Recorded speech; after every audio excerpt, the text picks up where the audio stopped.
can do one more announcement while the page is loading. Maybe it'll be done by the time the announcement is done. Okay, one quick announcement. I'm Stem Bruurs from Bite Back. We're a Belgian animal rights organization. 2 years ago, we released some footage about pig farmers. And now those pig farmers, it was an undercover investigation. Those pig farmers, they sued Bite Back. And so the total costs that we face now is about 70,000 euros, so legal fees and so on, 70,000 euros. So if you want to know more about this investigation and the legal issues, you can come to the Bite Back stall. And of course, it would be nice if you could financially support us, because we do not know what we face now.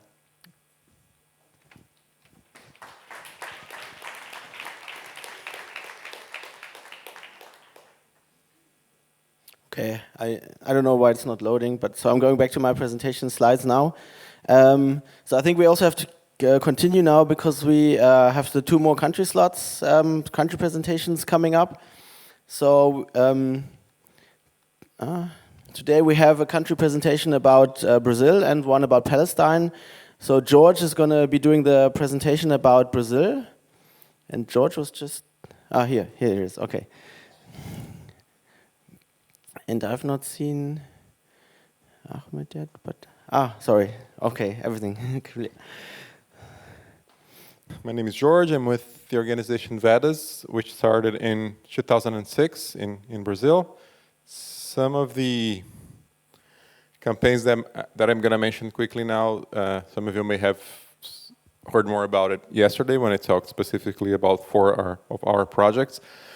But we do campaigns on different themes and using different methods of action in Brazil. We have very few organizations in Brazil that are really focusing on animal rights. We have some organizations that are focusing on vegetarianism, meaning diet-wise. And of course, we have a lot of welfare organizations and those focused on domestic animals like dogs and cats. But when it comes to raising awareness about animal rights, it's very few. If we look at institutionalized organizations like real NGOs that are working with animal rights, there are only 2, but there will be a few more groups that are working. But Brazil has 80% of the land as Europe, so it's almost as big as Europe. So it's very few groups for the region. So it takes different themes and different modes of action. We kind of don't specialize in one specific form of animal exploitation. Last year we performed more than 300 actions, because we're present in more than 1 city. Our main project is, I'll get to that in a moment, okay. All our work is volunteer-based, including mine, so we don't have any staff members at all in the organization. And we started with tabling and some small protests. Our main project right now, which happens every week, more than once a week. So some weeks it's going to be 4 times on that 1 week, other weeks twice, is the multimedia equipment which we take into the streets. It's basically a TV with a sound box that has a battery, so it can be rolled anywhere, where you can put it in a car or use the subway, and we will show that in the streets and have volunteers just be able to start a conversation with the public. So we're not just showing the videos, but more than that, inviting people to get into a debate or answer their questions about the subject that they have just been faced with. Some people that might have would have never thought about that in their entire lives, because they didn't come to us, right? We were there in the streets as a surprise to them. So we would do it like more than once a week, rain or shine, and sometimes we have that kind of situation so we never cancel the activity, no matter what, and we get some pretty big crowds sometimes. And the reactions, any of you who have worked with films, showing animal exploitation films in the streets, can tell that it's it affects people deeply, even if they are not able to, in those 5 minutes say, okay, I'm going to go vegan. You really raised a spark that they're going to be bothered by that and research more, or not just forget about what they've seen. So anyone who's already doing tabling, already in the streets and dedicating the time, it's not much more of an effort to use multimedia. If you have any questions on how to set up that equipment, we came to some very simple solutions. We've built 7 of those so far to use in Brazil. We also do activist workshops, we do interventions, work with the media, some political lobbying. We'll participate on fairs and expos, not always or rarely related to animal rights, so we can bring the message to that. We've done lectures at schools, concerts. We have smaller protests and larger protests that we will organize.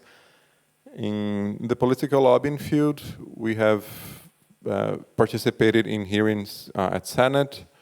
Currently, there is one project, one bill that was proposed roughly 2 years ago and is still in Congress. It's on Senate now. I talked about this last year here, so just to give a quick update. Right now, animal testing in Brazil is prohibited, even though it's not enforced as it should, but the law from 1998 will say that it is prohibited as long as there's an alternative method present. So it's considered a crime if there's an alternative. Right? So far, we've only been able to shut down one place using that. It was a lawsuit started by Vedas in 2007, or 8, I think 2007. But that's the only time that was really used. And even the judge did not consider that. He ruled against it, but then what would be called here? The environmental agency, which is not the judiciary, but an executive sector, they did shut down the place based on that legislation. But and the law has been around for a long time. So now there is one bill that says that animal testing for cosmetic purposes only is prohibited 5 years after a method has been approved, and after it has been approved by the vivisectors themselves, or not approved, but validated. So they could take 10, 20 years to validate it, and then they have 5 years more. So it's like, it seems like something good for the animals, for those who cannot read the fine lines, because they sell it as saying, we're going to end animal testing in 5 years, but it's not like that. It has to be validated, and then it's only a crime for those methods that were validated, and only 5 years after it has been validated. And it did get some support from some animal rights or animal defense groups or animal welfare groups, however you want to call it. It's been backed by a UK organization called Cruelty Free International. It's right now, after we started a campaign more than a year ago, it's the only organization that's still backing the bill, because all the Brazilian organizations understood that it was wrong. So we're still battling that on Senate now. We're expecting to see that they will change the text, and then it has to go back to Congress, and then that could take years for it to ever be approved, or hopefully the text will be changed, or it will be filed, sent away. The one case was a petition, again, animals in circuses. Nothing new this year, but just to mention, in Brazil, 9 states have already prohibited animals in circuses. We have 25 states, and there's a federal bill that's been going on for more than 10 years now, but it's only waiting for the plenary session.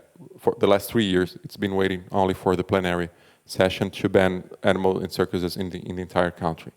So it's a good bill, only they've been sitting on it for such a long time. We do activist workshops because we do a lot of street activities, interacting with the public. We find it important to have our new activists well informed about the strategies that we use in communicating. So if you're working with a group locally, I recommend that you reserve that space, not just as an action feedback session, an evaluation session, but also to have something regular like quarterly or whatever is frequency is good for your group, to be able to talk to them about the communication strategies, what your group is really about, that really eases the stress that might come up from during the actions, because maybe they didn't know exactly what they're doing, and then you have to keep dealing with mistakes that could well have been adjusted or informed before it happened. Let me rush this. So these are some pictures of some of the street interventions that we do. That one was about vivisection, obviously. Yeah. We also do interventions during lectures by senators, congressmen, engineers, and they don't like when we do that. This is one of our monthly projects. It's called Cine Vedas. It happens in several cities. We do it, some cities will do it at a public open space, like a square, where they get authorized to do a larger setup. Or that one happens every month at an actual movie theater in a shopping mall that rented us this 2 hours every month. So, but those are documentaries, like full-length documentaries like Conspiracy or, the feature films that are longer. What we show in the streets is just more of the raw footage. This is we call it theater Vedas, which are street performances. So they are plays, which can be from 20 to 40 minutes long, that are done in the streets. And because it's artistic, we also get to be invited to go to non-vegan events because it's kind of entertaining. I mean, the message is not funny or light, but it's different that if you just wanted to set up a video or be leafleting at an event, because it is artistic, there is that appeal, and then we can get the message to other places, to the places that we have to be invited to, right? In the streets, we can just go to the streets, but if you want to be inside an expo or a fair, that has been very good, and we do get the message across in the street also in a different way for people who might not have stopped for video or leaflet. And we've been doing since 2011 the intervention with the cadavers, with the real animal cadavers, like Igualdade Animal started, I believe, 2009 perhaps, or quite a long time ago. So we've been doing that, and we don't get much media, so our main focus is on the people who are actually passing there. We do get some eventual media, but we're not just doing a photo op. This lasts for 3 to 4 hours, and we do it twice, like 2 following days, 1 weekday and 1 weekend. And we're showing videos, and we have the volunteers talking to people who stop by. And maybe you can see some of the crowd on the upper picture. Sorry, I didn't select one that showed that, sorry. But yeah, a lot of people will stop and will cry, and we have the opportunity to talk to them in a moment that they're more open to listen to it, because they became sensitive. We also organize the Animal Rights Gathering every other year. It would be great if we had some of you from groups from Europe participating. We don't have the date set for next year yet, but it's usually some time between May and October. The reason why we don't have it is it happens at an eco village, and they only set their calendar in October for the next year, so we won't know until October. But it is 4 days in a pretty much like this, as far as the length of the program goes, but it is at an eco village, so we all sleep in the same area, we eat at the same place. There's camping, there is rooms, shared rooms, and a few rooms that you can be, some will have 8 people, some will have 2 people, so you can have some privacy too. And we have some free time to go to the lake and swim, and a lot of networking happening there. So if you ever want to visit Brazil, that's a good excuse to be there. Now, just some quick notes. Some of you may have heard that São Paulo, which is the city where I'm based, the largest city in Brazil, has and has not. So wait, has banned foie gras. A bill was passed, so foie gras cannot be sold in the city of Brazil. But then the mayor signed the bill. But then a restaurant association made a plea or whatever to the judicial, or whatever is the word in English, to the judicial, to a court, and they have not banned, but they have left the bill on standby. So it's not it's not being enforced right now until the matter is settled, because they claim that it is unconstitutional, that only the federal should rule about what can or cannot be sold, and not the city. Still, it's a victory, it's symbolic at least, because the legislators, the city council, approved that foie gras is not something that should be sold or produced, and the mayor of the largest city in the country, I believe it's the largest it's for sure in South America. I think it's the largest city in the Southern Hemisphere, because it's the 8th largest in the world. So, sorry, I didn't look that up before, but it's a 12 million population. We only have 3 farms in Brazil, 3 foie gras farms in Brazil, and 2 of them have said that 80% of their sales is for the city of São Paulo. So, and one of them, after the bill was passed, they announced that they were going to shut down. But now that it's suspended, maybe they just keep going until it is finally enforced. On that same bill, it also prohibited the sale of fur. So fur is also prohibited in that 12 million population city. It's a tropical climate, so it's not like people are wearing fur all around, but you will find it for sale in some stores. And again, it's symbolic, because it means that there's something wrong with that. It did get a lot of media attention. People were debating it. I've already talked about the vivisection campaign. Anyone heard about the pig truck accident? Didn't make the news here, so I know how short I should be. But I'm going to be short anyway. A truck crashed. It flipped over with 110 pigs. We have in Brazil 100 of those trucks. So the amount of pigs that are killed are equivalent to more than 10,000 pigs every day. Yeah. So no, was that in São Paulo? I'm sorry. It's the equivalent to 100 of those trucks, which were carrying 100 pigs. So it's like a very small amount, but it did, because there were images. It was like 5 a.m., so all the media had the whole full day to show the pigs being trapped, and one on the top of the other, because they're not the way they're supposed to be, so they were getting the weight from the other pigs. And they made a mess trying to turn the truck over. As they tried to do that, the truck would just fall back. And we got like 100% positive media from that, about how the pigs were suffering. And some of them died on the spot. 88 of them were moved to a sanctuary on the same day. Still, some more died at the sanctuary, so 63, that number is wrong. 63 of them survived after all, and are moving from that one sanctuary that got them out to other sanctuaries. So it was a big moment, like on social networks in Brazil, you could see people saying, I'm going to stop meat because of this. So it was that one accident that it just happened like 2 weeks ago. So it's those moments when you can capitalize, bring media attention to something that was not planned, but if your groups are ready to discuss with the media, then it might be a good opportunity to talk about veganism. I'll let Ahmad come up now, and those are my contacts. I'll be around during all the conference so we can talk some more. Thank you.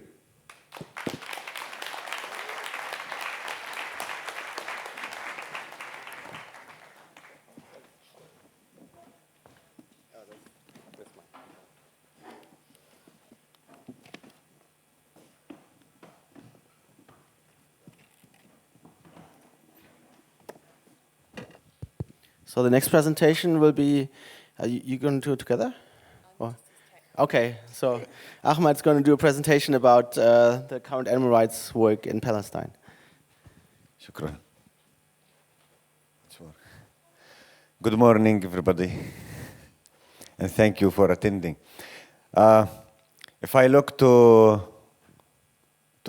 the organization worked in 2013, the first time I have been here. And this year, I found that, and I make comparison between me and between myself and between the team, and I found, wow, this is all of the things happen in 2 years in Palestine, while all the situation. I will start like with the short notes now, with the time that I have it, about the things that we are doing in Palestine. This is the key. We have a street dogs project and equines welfare, youth education and empowerment and animal protection law for Palestine. The street dogs. We have this problem in Palestine that we don't have any, we don't have a human way, and we don't have any way to solve the problem with the street dogs with ethics and human way. So the only solution for this problem was by poisoning them and shooting them. And we were thinking about what kind of the human solution to do with that. And with the help and with a lot of help now, we are making a big achievement, and it is Palestine and I think Morocco are the only countries in the region who are working in this. So we'll start the TNVR project in Palestine, and this will be soon, and we already have the support to do this. And before we did this, actually, we have been working with the local societies. We have been working with the local governorate to implement and to help us with this program. And we started with Tulkarem cities. It is in the north, and Tulkarem cities that there is a vet department at Al-Najah University, and those students who will be, and the teachers who will be the vet who will make this project succeed. During the work, before this, we prepared the manual, the best practice manual to deal with the stray dogs, and also it is in Arabic, and it is the first material in this about this subject in Arabic, and it is allowed for. We will be happy if any countries in the region can take it and implement it, and it will be glad for us that anyone want to print it in Arabic, and we have also the copies in English, and anybody can use it. Use the manual. Also, no. We have been working also how to integrate the local community. We prepare those leaflets to start with the stray dogs, how to be safe around dogs, what is the way to deal with the stray dogs, like this many kind of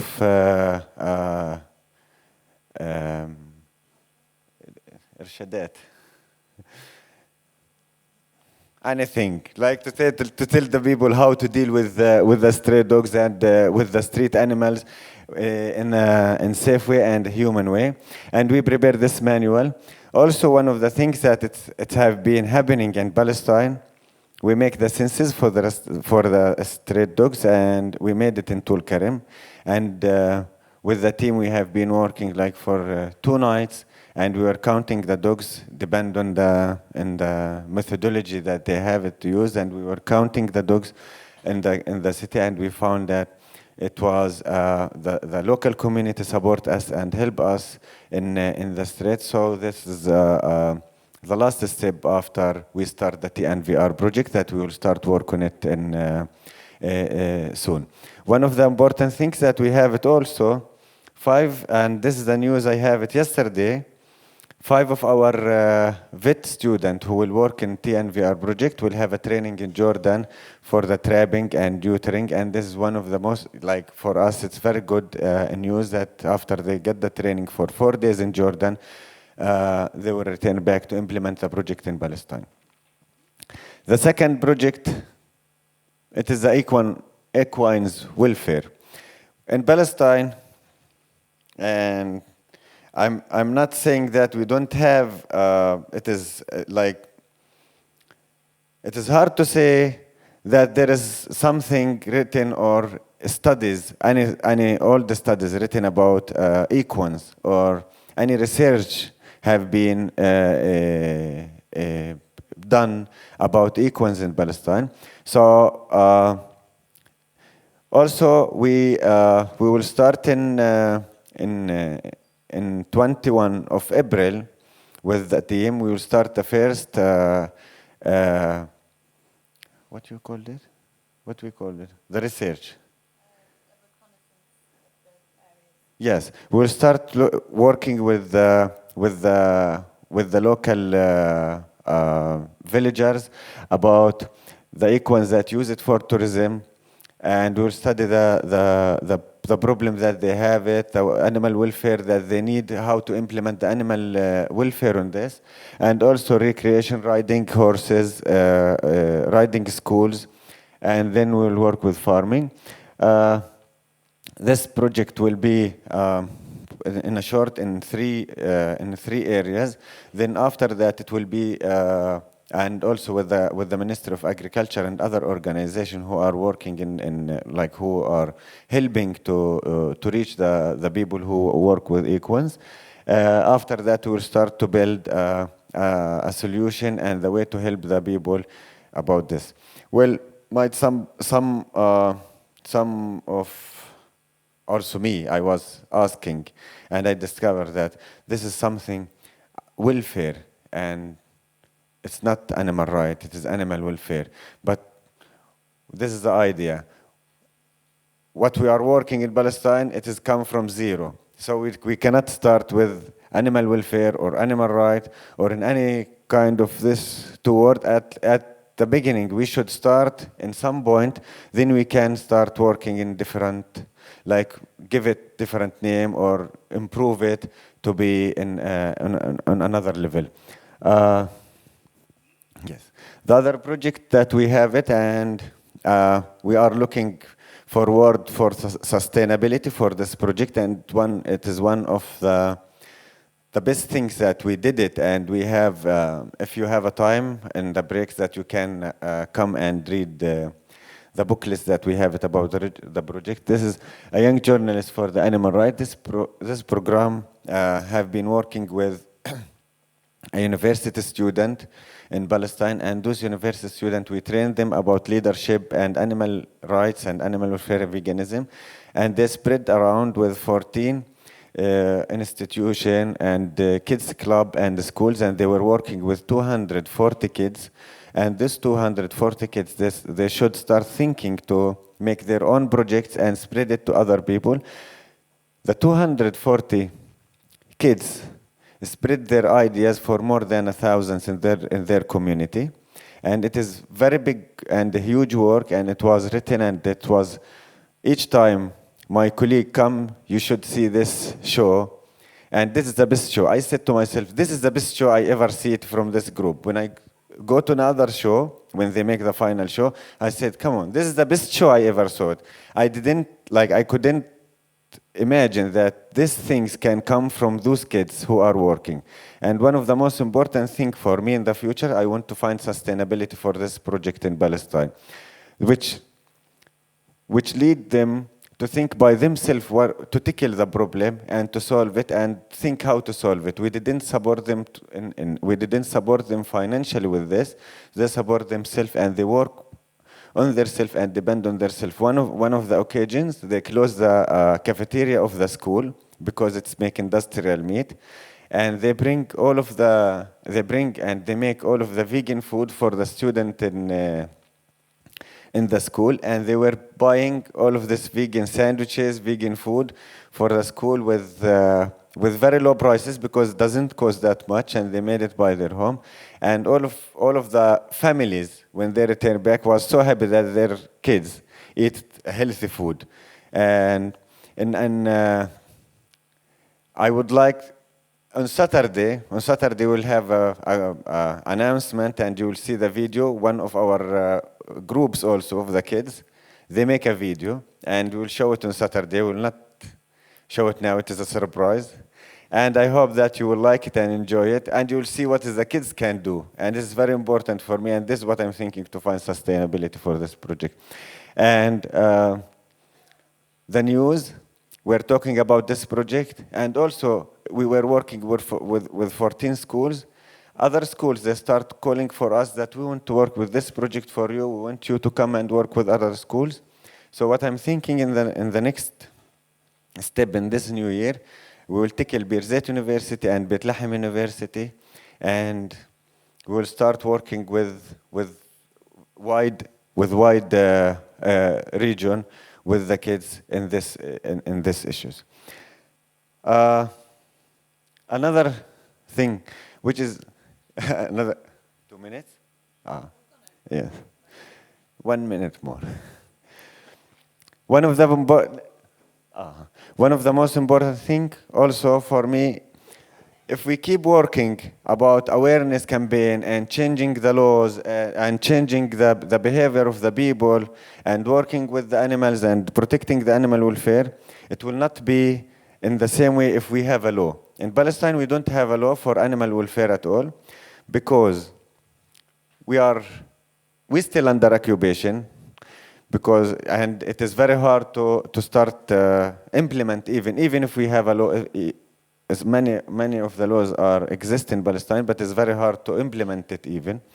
So unless we didn't have a law for animal welfare in Palestine, then we can start fighting to implement this law. At the beginning, we were thinking that we should make this law, and so we make we sign a memorandum of understanding between the Palestinian Animal League and Birzeit University, the Institute of Law. And we start working on legislation policies, and we start to study what the other countries have about the law. And I hope soon that we will have a fund. We didn't have it, but I hope that we are searching to somebody to fund us to start working about the law in Palestine, with cooperation with Birzeit University. We finish? Before we finish, I would like to thank you all, and we launch our website. You can visit us and follow us in this website. Now it's in Arabic and in English. And I would like to thank, I really appreciate, and I am very proud of the team that I am working with. I am proud with the kids who are now become a part of the Palestinian Animal League activities and action in Palestine. I'm very proud of the team in Palestine. I'm very proud of the team in UK, Palestinian Animal League Solidarity in UK. And also we are soon going to be and to work in Italy, in Milan. We have our team will also share in some activities in Milan with our friend in Italy. I think we need the help and we need the support to tackle everywhere and to show that we are not playing in animal rights. Everybody, even in Palestine, work for animal rights. So why we don't work for animal rights in other countries? The other thing, I would like to invite you to read from the booklets that we have. We have a corner in the shop there, and we have T-shirts, we have scarves. If you want to support and donate, you can come, and you are welcome. And thank you so much. Thank you.